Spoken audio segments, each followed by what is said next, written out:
Bibam tuku ke go garami, bibam tuku ke go garami. Matu insai mir derargame, apane berti rebimame. Ala gota ko tume garako, abiru ka fortune pinago. Ay sera go tumarame, mere ana.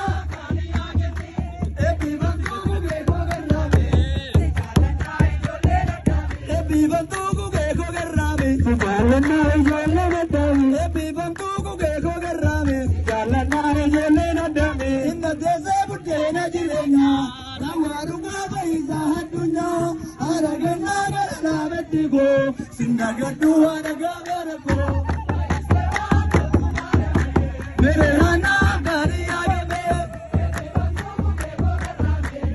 jalana.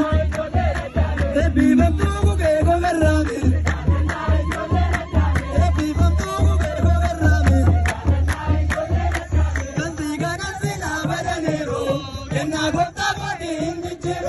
Rakina go de tan ramada, yakisa go manage me gota.